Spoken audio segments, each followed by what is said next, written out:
Well, let's go to Offensive Player of the Year then. Who did you have for that?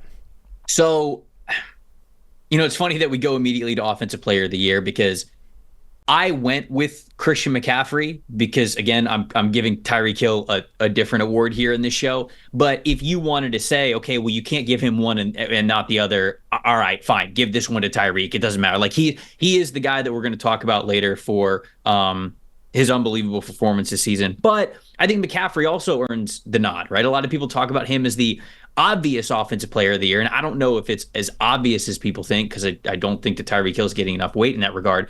But when you look at Christian McCaffrey, this year for him is the most yards from scrimmage that he has had in a season since that crazy 1,000 year that he had back in 2019 with Carolina, where he had almost 2,400 yards. He had 2,392 yards that season. He has 223 yards right now, but he did that on 64 less touches than what we saw in 2019. So like the volume was just simply insane from Christian McCaffrey in 2019. But in a lot of ways, this season here is very similar and even better to that one. We just can't say the cool thing of like, oh, it's not quite 1,000 and 1,000. So it's not like a cool thing to say there. But look, the way that they use him, even outside of the obvious production that he has, the way that Kyle Shanahan uses him in so many unique perspectives of a true offensive weapon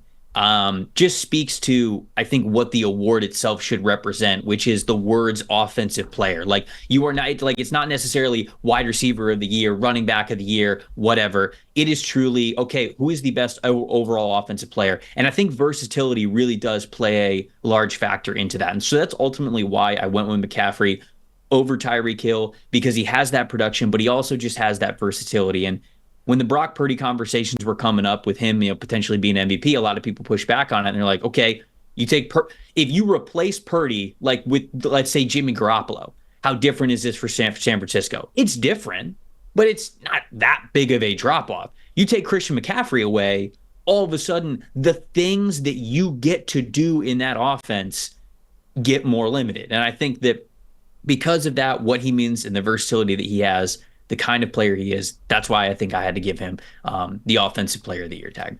Yeah, I think there are two obvious candidates for this. It's basically a coin flip between McCaffrey and Tyreek Hill. I ended up going with Tyreek Hill. Again, as I said, he was going to be my MVP until he got hurt, missed a little bit of time, didn't quite have the back end of the start of the season. But even with that, he ends up with one of the best graded seasons we've ever seen.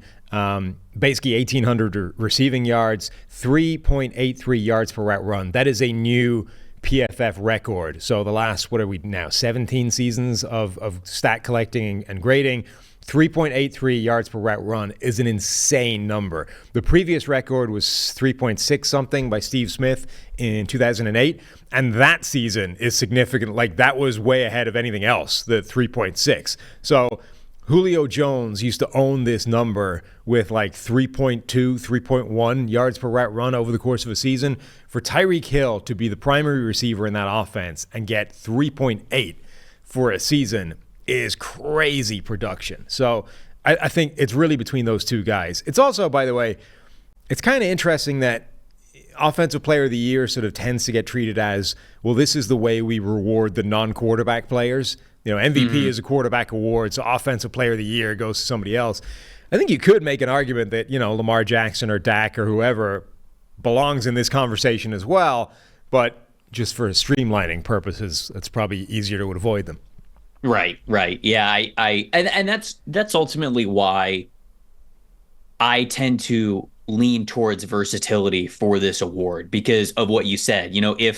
If it's a neck and neck race between two incredible football players with Lamar Jackson and Dak Prescott, okay, one of them wins MVP, the other one wins Offensive Player of the Year, basically, especially when you talk about the importance of what they do for a football team. But in order to sort of have a tangible reason why I'm avoiding that, I like to throw in versatility because I think that it does matter when you talk about the name of the award and I think what the spirit of the award is. So for me, that's why, as great as Tyreek Hill is, as great as the quarterbacks have been, know people in the chat are saying like CeeDee Lamb as well. CeeDee Lamb, incredible season 2.